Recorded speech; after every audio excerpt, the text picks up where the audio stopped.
नमस्कार, 4 बजे की 4 बड़ी खबरों में आप सभी का स्वागत है और मैं हूं आपके साथ वैशाली। आज पहली खबर में हम बात करेंगे केरल से, जहां प्रियंका गांधी वाड्रा चुनाव लड़ेंगी या नहीं, ये सवाल पिछले कई सालों से उठाया जाता है, लेकिन अब इस रहस्य से पर्दा उठ गया। वहीं दूसरी खबर गरियाबंद से, जहां केंद्रीय मंत्री बनने के बाद आज पहली बार तोखन साहू धर्मनगरी राजिम पहुंचे और उन्होंने राजिम पहुंचकर भगवान राजिम लोचन और राजिम भक्तिमन माता के दर्शन कर पूजा अर्चना की। साथ ही तीसरी खबर मध्य प्रदेश के मदरसों से, जहां पर मध्य प्रदेश में हिंदू में बच्चों के पढ़ने का मामला तूल पकड़ता जा रहा है।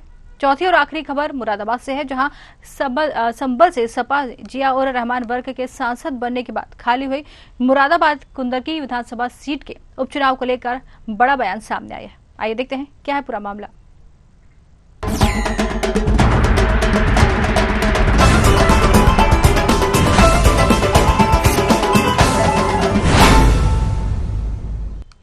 प्रियंका गांधी वाड्रा चुनाव लड़ेंगी या नहीं, ये सवाल पिछले कई सालों से उठाया जाता रहा, लेकिन अब इस रहस्य से पर्दा उठ गया। 20 साल बाद अब प्रियंका पहली बार चुनाव मैदान में उतरेंगी। अगर प्रियंका वायनाड से चुनाव जीतती हैं तो सिर्फ गांधी परिवार का एक सदस्य संसद में नहीं बढ़ेगा, बल्कि उस कांग्रेस के लिए ताकत भी बढ़ेगी, जिसकी आवाज उठाने वाले कई मजबूत नेता पार्टी छोड़ चुके हैं। पहले तो मैं देश की जनता को धन्यवाद देता हूं कि उन्होंने इंडिया गठबंधन को भारी अच्छे नंबर से जिताया और कांग्रेस को अच्छे नंबर पे लाए और बीजेपी का जो 400 पार का जुमला था उनको हकीकत याद दिला दी कि जनता कितनी उनसे नाराज थी। और मैं ये कहूँगा कि जो धर्म की राजनीति है वो सबने देखा था कि अयोध्या में उनकी हार से उनको समझ आया है कि धर्म की राजनीति देश नहीं चाहती है। मैं बहुत खुश हूँ कि प्रियंका वायनाड से चुनाव लड़ेंगे, मेहनत करेंगी वो वहाँ भी, और मैं उम्मीद करता हूँ कि वहाँ की जनता उनको भारी बहुमत से जिताए। जब भी मेरे से पूछा गया कि आप सक्रिय राजनीति में कब भाग लेंगे, तो मैंने हमेशा बोला कि प्रियंका के संसद में भाग लेने पर, उनको सांसद के रूप पर देखने पर, उसके बाद मैं शामिल हो सकता हूं। चलिए, जिस तरीके से यहाँ पर एक कयास लगाए जा रहे थे प्रियंका गांधी को लेकर कि वो चुनाव लड़ेंगी या नहीं, लेकिन उस पर से अब पर्दा उठता हुआ नजर आ रहा है। साफ हो गया है कि जो है प्रियंका गांधी अब चुनावी मैदान में उतरने वाली है। चलिए, इसी पर ज्यादा बातचीत करेंगे। हमारे साथ प्रशांत राव, ब्यूरो हेड लखनऊ से हमारे साथ जुड़ गए। प्रशांत, जिस तरीके से लगातार प्रियंका गांधी पर सस्पेंस बरकरार था, वो चुनाव मैदान में उतरेंगी या नहीं, अब वो पर्दा उठ चुका है। साफ हो गया है कि वायनाड से जो है प्रियंका गांधी चुनावी मैदान में आने वाली, क्या कहेंगे? बिल्कुल वैशाली, देखिए उत्तर प्रदेश में भी एक बार आशा लगाई जा रही थी कि प्रियंका गांधी रायबरेली अमेठी से चुनाव लड़ेंगी, लेकिन ऐसा नहीं हुआ। पार्टी नेतृत्व की तरफ से जो फैसला हुआ उसको गांधी ने स्वीकार किया, लेकिन क्योंकि राहुल गांधी 2 सीटों से चुनाव लड़े थे, जिसमें एक वायनाड की सीट थी, दूसरी रायबरेली की सीट थी, तो ऐसे में दोनों जो उन्होंने चुनाव जीते थे, एक सीट उनको छोड़नी थी, जिसको लेकर काफी लंबे समय से मंथन चल रहा था। और 4 तारीख के डिसीजन के बाद जो है कांग्रेस के जो सांसद हैं राहुल गांधी, उन्होंने वायनाड सीट छोड़ने का फैसला किया है। वायनाड सीट से भी बहुत संख्या में वो जीते थे, भारी मतों से वहां लोगों ने उन्हें प्यार दिया था, वो सीट भी जीत कर आए थे।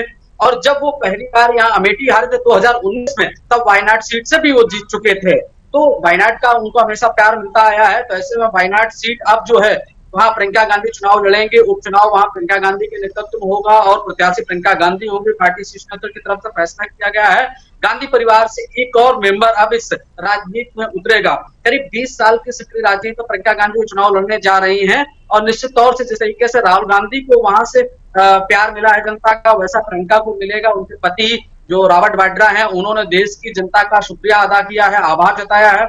और वायनाड की जनता से एक बार नई उम्मीद है कि जिस तरीके से राहुल गांधी को वायनाड की जनता ने प्यार दिया था, उसी तरीके से प्रियंका गांधी को भी वो लेंगे और वहां उन्हें सीट जिताकर भेजेंगे। निश्चित तौर से देखिए, प्रियंका गांधी के आने से जो है एक नया वहां पर माहौल देखने को मिलेगा। साथ ही साथ जो उपचुनाव होगा वो भी दिलचस्प होगा।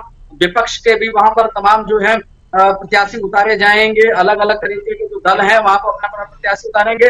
प्रियंका गांधी के लिए अगर कहा जाए, कांग्रेस की तरफ से पूरी कांग्रेस बैटिंग करेंगी, क्योंकि अब महत्वपूर्ण सीट भी हो चुकी है और ये प्रतिष्ठा की सीट भी बनी हुई है। वर्तमान में भारतीय जनता पार्टी की केंद्र में सरकार है, ऐसे में उनके लिए भी बड़ी महत्वपूर्ण है कि इस सीट को कैसे जीत सके, क्योंकि तीसरी बार प्रधानमंत्री नरेंद्र मोदी बन चुके हैं। उनके लिए भी होगा कि अपनी जो कार्य योजनाएं हैं, अपनी जो विकास योजनाएं हैं, जो मंशा है, उसको जनता तक पहुंचाकर एक बार इस सीट पर चुनाव जीत हासिल कर सके। निश्चित तौर से प्रियंका गांधी के आने से जो लोगों का वहां रुझान है वो अच्छा है, और इसके साथ ही रायबरेली से राहुल गांधी ने अपनी सत्ता बरकरार करने का जो फैसला लिया है, कल भी यहाँ पटाखे फोड़कर कांग्रेसी कार्यकर्ताओं ने उत्साह मनाया था। साथ ही साथ प्रियंका गांधी को वायनाड सीट से उतारे जाने की जो बात कही है, उससे भी कांग्रेसियों में खासा उत्साह है। दूसरी बात, सदन की तरफ से देखा जाए कि सदन में भी प्रियंका गांधी जिस तरीके से अभी आम जनसभाओं में दहाड़ती है, उसी तरीके वो जब अगर जीत कर जाएंगे तो सदन में भी घेरने का काम करेंगी। जो सत्ता दल के प्रमुख हैं या फिर प्रधानमंत्री नरेंद्र मोदी हो या जो नेता हैं, उनके को भी घेरने का काम करेंगे। एक तरफ राहुल गांधी, प्रियंका गांधी और इंडिया गठबंधन में शामिल दल वो घेरेंगे। तो प्रियंका गांधी का भी कद काफी बड़ा हो चुका है। वो उत्तर प्रदेश में 2022 की चुनाव के प्रभारी भी रही हैं और उन्होंने यहाँ पूरा जो है एक मैप तैयार किया था। हालांकि उन्हें सफलता नहीं मिल पाई थी, लेकिन जिस तरीके से 2024 के लोकसभा चुनाव को लेकर प्रियंका गांधी ने जो यहाँ रोड पर जनसभाएं की हैं और इसके साथ ही रोड शो निकाले हैं, नुक्कड़ सभाएं की हैं, गलियों में जाकर प्रचार किया है और तमाम बातें कांग्रेस की उन्होंने रखी है, इंडिया गठबंधन दलों की विचारधारा को रखा है, तो उससे उत्तर प्रदेश में जीत हुई है। कांग्रेस का ग्राफ बढ़ा है। वायनाड सीट पर भी इसी मंसूबे के साथ वो जा रहे हैं कि अपने वक्तव्य के हिसाब से, पार्टी की मंशा के हिसाब से वहां पर वो जो है जीत हासिल करें और संसद में जाकर पार्टी का पक्ष मजबूत कर सकें। जी जी, जैसे कि यहाँ पर अगर बात करें विधानसभा लोकसभा चुनावों की, तो यहाँ पर जिस तरीके से कांग्रेस का प्रदर्शन रहा, भले ही वो अपनी सरकार नहीं बना पाई, लेकिन प्रदर्शन जिस तरीके से उनका रहा तो सराहा गया है। अब यहाँ पर प्रियंका गांधी अगर यहाँ पर वायनाड से चुनाव लड़ती हैं और जीत जाती हैं, तो एक बात निकल कर ये भी सामने आ रही है कि पार्टी तो मजबूत होगी ही, साथ में कांग्रेस को बल भी मिलेगा। क्या कहेंगे? बिल्कुल, देखिए पार्टी भी मजबूत होगी, बल भी मिलेगा और जो गांधी परिवार है उसकी प्रतिष्ठा भी बरकरार रहेगी। यह सीट भी उनके खाते में रहेगी। हालांकि इस बार भारतीय जनता पार्टी कोशिश रहेगी किस तरीके से ये सीट जीते, लेकिन अभी हाल में जिस तरीके से जनता जनार्दन का रुख जो कांग्रेस की तरफ रहा है, तो निश्चित तौर से अभी ज्यादा दिन नहीं बीते हैं। 4 तारीख को रिजल्ट आया था, आज 18 तारीख हुई, अभी केवल 12 दिन हुए हैं। आगामी समय में जब इलेक्शन कमीशन ऑफ इंडिया इस चुनाव को डिक्लेयर करेगा, चुनाव होगा, तो और भी रुझान देखने को मिलेंगे। हालांकि प्रियंका गांधी की मानी जा रही है कि जल्द ही वो वायनाड जाकर अपनी जो वहां रैलियां है वो शुरू कर देंगे, जनसभाएं शुरू कर देंगे और इसके साथ ही जनसंपर्क शुरू हो जाएगा। फिलहाल चुनावी खाका वहां के कार्यकर्ताओं ने तैयारी कर रखी है। इसके साथ उत्तर प्रदेश से भी यहाँ वरिष्ठ पदाधिकारी हैं, वो वायनाड जाकर प्रियंका गांधी के लिए चुनाव प्रचार करेंगे। बड़ा ही दिलचस्प चुनाव होने वाला है और ये चुनाव केवल प्रियंका गांधी के जीतने को लेकर नहीं हो रहा, बल्कि सदन में प्रतिनिधित्व करने को लेकर हो रहा है कि वायनाड का जनता का प्रतिनिधित्व प्रियंका गांधी सदन में जाकर करें और सदन में जो बातें हैं वो रखें, सत्ता दल को घेरने का काम करें। अभी तक वो आम लोगों के बीच में जाकर जिस तरीके से बातें रख रही थी, केंद्र और राज्य सरकार की योजनाओं का गिनाने का काम कर रही थी कि राज्य सरकार और केंद्र सरकार मिलकर आम लोगों में जिस तरीके से महंगाई व्याप्त है और भ्रष्टाचार व्याप्त है और साथ ही साथ यहाँ जो सबसे ज्यादा बेरोजगारी दर है वो कम नहीं कर पा रही है सरकार, और जो गृहिणी है उनके ऊपर रसोई की मार चल रही है। ये सब बातें हैं प्रियंका गांधी अब वायनाड में रखेंगी और इन्हीं मुद्दों के आधार पर जीत हासिल करेंगी। वही उन्होंने प्रधानमंत्री नरेंद्र मोदी को भी चैलेंज कर दिया है बातों ही बातों में कि वायनाड वो सीट जिस तरीके से कांग्रेस की है, ऐसे में वो एक बार फिर जीतेंगी। और इसके साथ ही भारतीय जनता पार्टी को भी चैलेंज है कि देखते हैं कैसे जनता को गुमराह कर सकती है। लगातार जुमले बताकर यहाँ भारतीय जनता पार्टी ने भले ही सरकार बना ली हो, लेकिन वायनाड की जनता उनके साथ है। वायनाड की जनता नहीं बदलने वाली है, चाहे कोई भी आ जाए, स्वयं प्रधानमंत्री नरेंद्र मोदी हो या कोई भी नेता हो। देखते हैं कि किस तरीके से वहां पर है वायनाड की जनता का मन बरगला सकता है, किस तरीके से जुमले उनके काम आएंगे। ये सब बातें जो है उन्होंने एक तरीके से चैलेंज के रूप में भारतीय जनता पार्टी के लिए कही है। निश्चित तौर से प्रियंका गांधी पूर्व चुनावी फुल फॉर्म में है और वायनाड से वो चुनाव लड़ने जा रही है। इससे कांग्रेसियों में खासा उत्साह भी है। बिल्कुल कह सकते हैं कि कांग्रेसियों में खासा उत्साह देखने को मिल रहा है, क्योंकि जो सस्पेंस लगातार बना हुआ था वो खत्म सा होता हुआ नजर आया। बहुत बहुत धन्यवाद प्रशांत, हमसे जुड़ने के लिए आपका।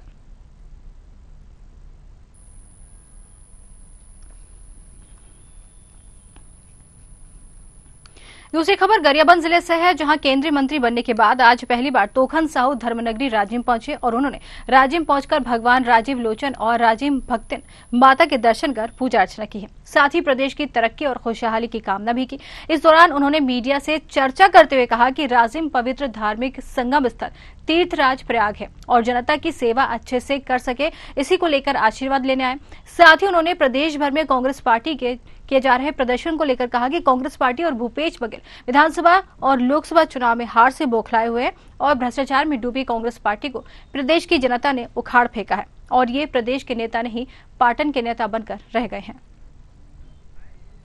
हमारे श्रद्धा के प्रतीक है राजीव लोचन भगवान, माता राजिम दाई और त्रिवेणी संगम, महानदी सोढ़ूपरी का संगम स्थल छत्तीसगढ़ के तीर्थराज प्रयाग है। ये हम सबकी आस्था के प्रतीक है। आशीर्वाद लेकर के छत्तीसगढ़ और पूरे देश की जनता का हम सेवा कर सकें, इसके लिए मैं आशीर्वाद लेने आया हूँ। कांग्रेस पार्टी और भूपेश बघेल हार से ये लोग बौखलाए हुए हैं। 6 महीना पहले भूपेश बघेल की सरकार को, जो भ्रष्टाचार में डूबी हुई सरकार को प्रदेश की जनता उखाड़ फेंके थे। ये चुनाव लड़ने गए थे राजनांदगांव में और राजनांद की जनता ने इसे वापस लौटा दिए। ये पाटन के नेता बन करके रह गए हैं, ये प्रदेश के नेता नहीं है।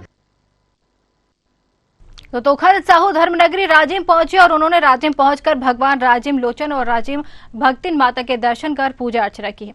साथ ही प्रदेश की तरक्की और खुशहाली की उन्होंने कामना भी की है और इस दौरान उन्होंने मीडिया से चर्चा करते हुए कहा कि राजिम पवित्र धार्मिक संगम स्थल है, तीर्थराज प्रयाग है और जनता की सेवा अच्छे से कर सके, इसी को लेकर आशीर्वाद लेने आए। साथ ही उन्होंने प्रदेश भर में कांग्रेस पार्टी के प्रदर्शन को लेकर कहा है कि कांग्रेस पार्टी और भूपेश बघेल विधानसभा और लोकसभा चुनाव में हार से बौखलाए हुए हैं और भ्रष्टाचार में डूबी कांग्रेस पार्टी को प्रदेश की जनता ने उखाड़ फेंका है और ये प्रदेश के नेता नहीं पाटन के नेता बनकर रह गए हैं। तो जिस तरीके से मीडिया से चर्चा करते हुए तोखन साहू ने कांग्रेस पर निशाना साधा, उन्होंने केंद्रीय मंत्री तोखन साहू ने कहा है, आपको बता दें तोखन साहू एकमात्र ऐसे मंत्री हैं छत्तीसगढ़ से जो कैबिनेट में, पीएम कैबिनेट जो है उसमें पहुंचे हैं, मोदी कैबिनेट में शामिल हुए हैं। इसी के बाद वहां पर मंदिर पहुंचे, उन्होंने दर्शन पूजन किया और प्रदेश की खुशहाली की कामना की और मीडिया से चर्चा करते हुए उन्होंने जमकर कांग्रेस पर निशाना भी साधा।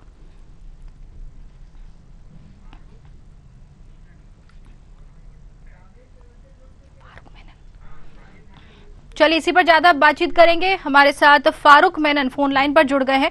जी फारूक, जिस तरीके से तोखन साहू की अगर बात करें तो वो एकमात्र ऐसे के मंत्री हैं जिनको मोदी कैबिनेट में जगह मिली है, क्या कहेंगे? निश्चित रूप से आपने जो कहा, छत्तीसगढ़ से मात्र एक मंत्री को जगह मिली है तोखन साहू जी को, और वह भी सारा परिस्थितियों के, छत्तीसगढ़ की स्थितियों को देखते हुए उनको यह पदभार दिया गया है, राज्य मंत्री का दर्जा दिया गया है। और आज वो तोखन साहू गरियाबंद पहुंचे हुए थे। गरियाबंद जिले के अंतर्गत राजिम में भक्तिन माता जो की जी का दरबार है, वहां पर अपनी उपस्थिति और प्रार्थना करने पहुंचे थे। देश की खुशहाली और राजिम और बिंद्रानवगढ़ क्षेत्र की खुशहाली के लिए पहुंचे थे, जहां उनके कार्यक्रम के मध्य जब पत्रकारों से चर्चा हुआ कि भाई बड़ौदा बाजार के मुद्दे को लेकर जब पत्रकारों ने उनसे सवाल किया तो इन्होंने एक गंभीर जवाब देते हुए कहा कि बड़ौदा बाजार की जो घटना है वो कांग्रेस जो है 5 साल तक राज करने के बाद जब कांग्रेस देख ली पुनः सत्ता पे नहीं लौट पाई तो बौखला करके कुछ भी बातें कर रही है।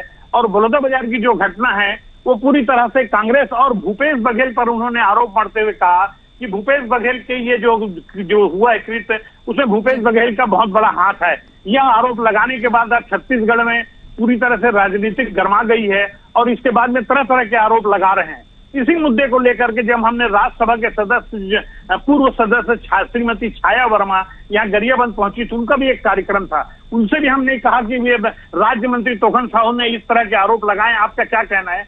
तो उन्होंने कहा स्पष्ट रूप से सिर्फ आरोप लगाने से कुछ नहीं होता और इतने बड़े पद में बैठे हुए लोगों को इस तरह के आरोप नहीं लगाना चाहिए। अगर उन्होंने भूपेश बघेल पर किसी भी किस्म का आरोप लगाया है तो पहले सबूत पेश करें फिर कोई बात करें। ऐसी बात करना कतई शोभा नहीं देता और भाजपा की ये कार्य प्रणाली रही है कि मुद्दा को भटकाने के लिए कुछ भी बात करती है।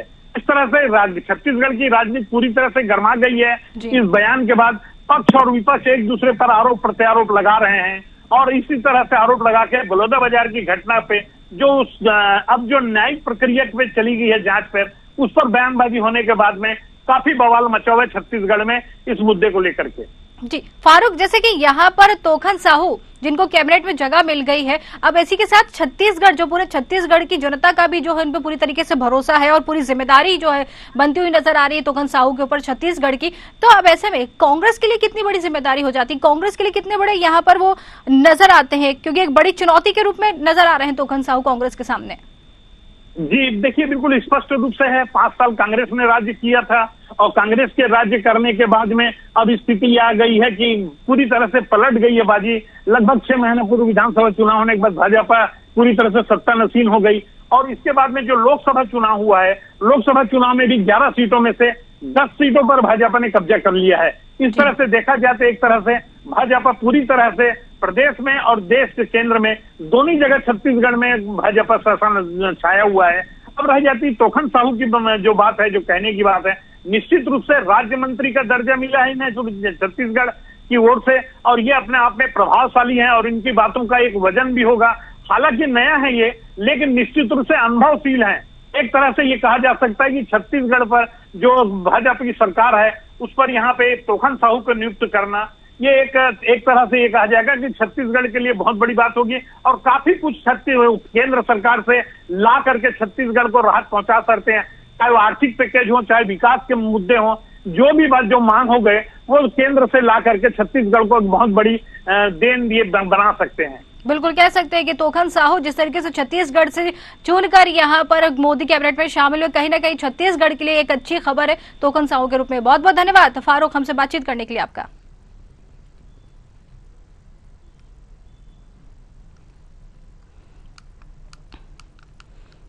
चलिए तीसरी खबर मध्य प्रदेश से है, जहां मध्य प्रदेश के मदरसों में हिंदू बच्चों के पढ़ने का मामला तूल पकड़ता जा रहा है। राष्ट्रीय बाल अधिकार संरक्षण आयोग की आपत्ति के बाद स्कूल शिक्षा मंत्री उदय प्रताप सिंह ने मदरसों की जांच के आदेश दिए। सिंह ने कहा है कि पूरे मामले की जांच चल रही है, मदरसों को मनमानी नहीं करने देंगे।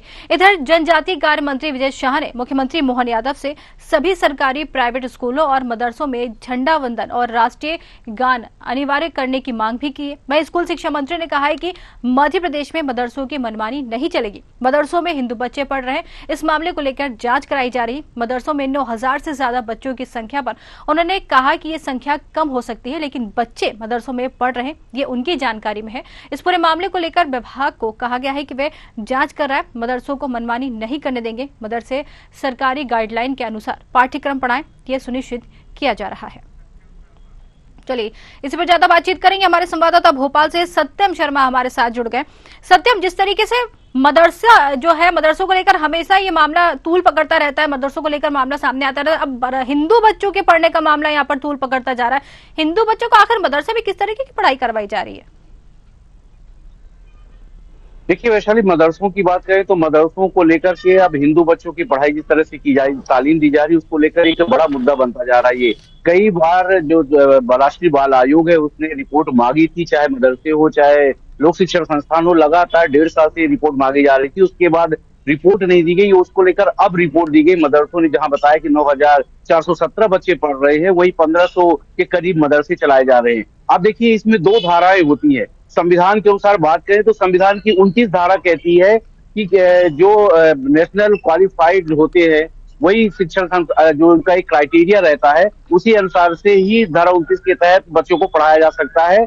और इसमें TET यानी कि जो टेस्ट एलिजिबिलिटी टीचर होते हैं, जो टीचर जिनकी टेस्ट होता है उसके बाद वही पढ़ा सकते हैं। लेकिन मदरसों में ऐसा कुछ देखने को नहीं मिला है। उसके साथ ही देखिए राष्ट्रीय बाल आयोग ने साफ तौर पर कहा है कि इसमें 28 अनुच्छेद 28(3) का उल्लंघन है। 28 अनुच्छेद 3 है, यानी का जो उसकी धारा होती है 3, उसमें साफ तौर पर कहा गया है कि कोई भी जो धर्म है वो दूसरे जो सरकारी सहायता प्राप्त करता है वो दूसरे धर्म के लोगों को नहीं शिक्षा दे सकता है। और जो क्राइटेरिया रखे गए उस क्राइटेरिया के अंतर्गत बिल्कुल भी शिक्षा नहीं दी जा रही थी। लगातार राष्ट्रीय बाल संरक्षण आयोग इस पर रिपोर्ट मांगता गया है। हालांकि अब जाकर शासन इस पर जागा है और शासन ने के कई मंत्रियों का इस पर जवाब भी आया है। शासन के मंत्रियों का कहना है कि इस पर जांच की जा रही है, इस पर निगरानी बनाए हुए बैठे हुए हैं। और यहाँ तक कि कुंवर विजय शाह जो मंत्री हैं उन्होंने साफ तौर पर कहा है कि हर जगह पर झंडा वंदन होना चाहिए। 1ली से लेकर 12वीं क्लास तक झंडा वंदन के साथ राष्ट्रगान का प्रयोग होना चाहिए। तो कुल मिलाकर जिस तरह से मदरसों में राष्ट्रीय बाल आयोग के प्रियंका कानूनगो जो अध्यक्ष है, उन्होंने साफ तौर पर कहा है कि जिस तरह से मदरसों में बिना क्वालिफाइड टीचर और ना ही नेशनल के हिसाब से जिस तरह का क्वालिफिकेशन होती है उस तरह से पढ़ाई जानी चाहिए, उस तरह की पढ़ाई नहीं हो रही है। और किस तरह से हिंदू बच्चे दूसरे धर्म में जाकर मदरसों में तालीम ले रहे हैं, ये सरासर जो अनुच्छेद संविधान है उसकी जो 28(3) धारा है उसका उल्लंघन है। वहीं भी देखिए, अब राष्ट्रीय बाल आयोग ने मुख्य सचिव को भी तलब किया था। मुख्य सचिव को दिल्ली बुलाया गया था ये जानकारी मांगने के लिए। लगातार राष्ट्रीय बाल आयोग जानकारी मांग रहा था, लेकिन अब तक उनको जानकारी नहीं दी गई थी। लेकिन अब जो जानकारी दी गई, अब देखिए मुरैना भिंड की बात करें तो वहाँ 2000 से ज्यादा बच्चे पढ़ रहे हैं, एक जगह 1800 से ज्यादा बच्चे पढ़ रहे हैं। वहीं रीवा की बात कर दी जाए तो 1400 से ज्यादा बच्चे, हिंदू बच्चे मदरसों में तालीम ले रहे हैं। तो ये कहीं न कहीं मदरसों पर जिस तरह से हिंदू बच्चों को तालीम दी जा रही है, ये बहुत बेहद गलत है और राष्ट्रीय बाल आयोग ने इस पर कड़ा एक्शन लिया है। राष्ट्रीय बाल आयोग का ये भी कहना है कि किसी भी तरह से हिंदू बच्चों को मदरसों में नहीं पढ़ाया जा सकता। अब देखिए, साफ तौर पर है कि मदरसों पर जिस तरह से हिंदू बच्चों को पढ़ाया जा रहा है वो कहीं ना कहीं गलत है, क्योंकि ना ही वहां पर वेल क्वालिफाइड टीचर है, ना ही व्यवस्था है, ना ही जिस तरह की शिक्षण नीति होनी चाहिए जैसे सरकारी स्कूलों में रहती है उस तरह से होनी चाहिए। और सरकारी स्कूल जो अनुदान प्राप्त होते हैं, जिसे मदरसा भी सरकार से अनुदान लेता है, तो सरकार में भी अनुदान प्राप्त लोग ऐसे हिंदू बच्चों को नहीं पढ़ा सकते। और कुंवर विजय साहब ने यह भी कहा है कि जहां पर सरकारी अनुदान मिल रहा है वहां पर राष्ट्रगान होना चाहिए, राष्ट्रगान के साथ साथ झंडा वंदन भी होना चाहिए पूरी शैक्षणिक संस्थानों में, इवन मदरसा भी उसमें इंक्लूडेड होता है। तो कुल मिलाकर मदरसों का भी जिस तरह से राजनीति गर्म है वो अभी रुकने का नाम नहीं ले रही। अभी आगे भी इस तरह के जो डेटा है वो सामने आएंगे और लगातार राष्ट्रीय बाल आयोग इस पर नजर बनाए बैठा है और लगातार इस पर जो सरकार है, राज्य शासन है, उससे भी राष्ट्रीय बाल आयोग ने कहा है कि इस पर नीति बदली जाए, क्योंकि जो बच्चे हिंदू बच्चे हैं जो सरकारी स्कूलों में बच्चे पढ़ते हैं उनका कहीं ना कहीं हक मारा जा रहा है और उनके हक को मारने नहीं दिया जाएगा। उन पर साफ तौर पर निर्देश दिया है, राज्य शासन को भी अनुरोध किया है उन्होंने कि इस पर कोई न कोई कार्रवाई की जाए और अगर ऐसा है तो आपके नियम भी बदले जाए कि कैसे हिंदू बच्चों को मदरसों में पढ़ाया जा रहा है और अगर दूसरे बच्चों का हक मारा जा रहा है तो ऐसे में उनका हक नहीं मारा जा सकता। बिल्कुल कह सकते हैं कि ये बड़ा मामला है कि जिस तरीके से हिंदू बच्चों को मदरसों में तालीम दी जा रही, कहीं ना कहीं ये सवाल तो उठता है। बहुत बहुत धन्यवाद सत्यम हमसे बातचीत करने के लिए आपका।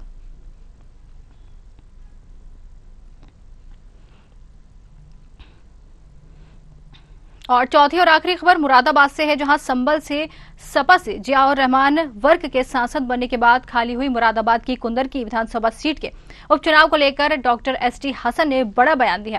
उन्होंने कहा है कि उपचुनाव तो होना है और मालूम हो मैं एमपी रहा हूं, एमपी रहते हुए मैंने आवाम की आवाज उठाई है। साथ ही कहा है कि मेरी ख्वाहिश है कि मेरी पार्टी मुझे पार्लियामेंट में कहीं एडजस्ट करे, लेकिन अखिलेश यादव ने जो भी आदेश होंगे वो सर्वमान्य होंगे। आइए आपको सुनवाते हैं इन्होंने क्या कुछ कहा है। मालूम है कि मैं उपचुनाव तो होना है, लेकिन आपको मालूम है कि मैं एक पार्लियामेंटेरियन हूँ और मैं एमपी रहा हूँ और उस प्लेटफार्म से मैंने यहाँ के लोगों की बहुत आवाज़ उठाई है। तो मेरी ख्वाहिश तो यही है कि मेरी पार्टी मुझे पार्लियामेंट में कहीं एडजस्ट करे, लेकिन अखिलेश यादव जी के जो भी आदेश होंगे वो सर्वमान्य होंगे। ये उपचुनाव तो होना है। तो देखिए, जैसे कि एसटी हसन का एक बयान सामने आया है, उन्होंने कहा है कि मेरी ख्वाहिश है कि पार्टी मुझे पार्लियामेंट में कहीं ना कहीं एडजस्ट करे, लेकिन अखिलेश यादव को लेकर भी उन्होंने बात कही। उन्होंने कहा है कि अखिलेश यादव का जो भी आदेश होगा वो सर्वमान्य होगा। यहाँ पर उन्होंने ये भी कहा है कि पार्लियामेंट में मुझे एडजस्ट करे क्योंकि मैं एमपी रह चुका हूं, और यहाँ पर टिकट की मांग भी वो करते हुए नजर आ रहे हैं। तो यहाँ पर एसटी हसन का एक बड़ा बयान सामने आया हुआ है। यहाँ पर उपचुनाव को लेकर उन्होंने बयान दिया है और उन्होंने कहा है कि उपचुनाव तो होना है और मालूम हो कि मैं एमपी रहा हूँ, एमपी रहते हुए मैंने आवाम की आवाज को उठाया है। उन्होंने आवाम की आवाज उठाने की बात ही की है और कहा है कि मेरी ख्वाहिश है कि पार्टी मुझे पार्लियामेंट में कहीं ना कहीं एडजस्ट करे, लेकिन अखिलेश यादव पर भी भरोसा जताते हुए नजर आ रहे हैं एसटी हसन। उन्होंने कहा है कि अखिलेश यादव का जो भी आदेश होगा वो सर्वमान्य होगा। चलिए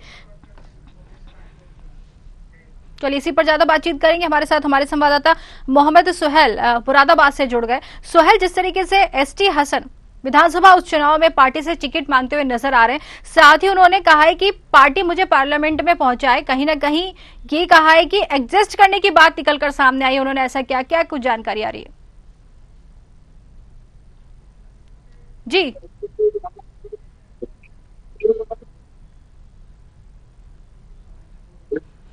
जी सोहेल, आपको आवाज आ रही है?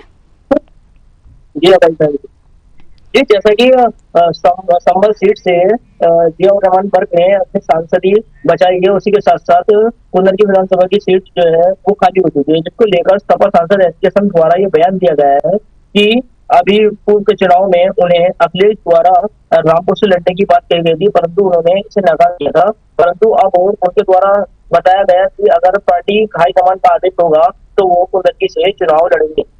जी, जिस तरीके से अखिलेश यादव पर भरोसा जताते हुए नजर आ रहे हैं, क्या कहेंगे आप? जी, मुरादाबाद की बात की जाए तो मुरादाबाद में डॉक्टर एस का अखिलेश यादव से काफी करीबी संबंध है, लेकिन इस बार चुनाव में उनका टिकट काटकर रुचि वीरा को दे दिया गया था, जिसके बाद रुचि वीरा ने भी भारी मतों से जीत हासिल की। वहीं इसके साथ साथ जियाउर रहमान पर भी संबल से विजय प्राप्त की।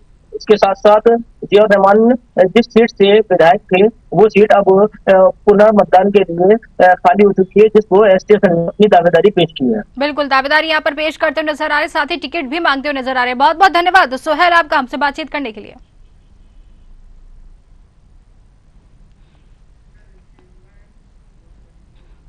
तो 4 बजे की 4 बड़ी खबरों में फिलहाल के लिए इतना ही। नमस्कार।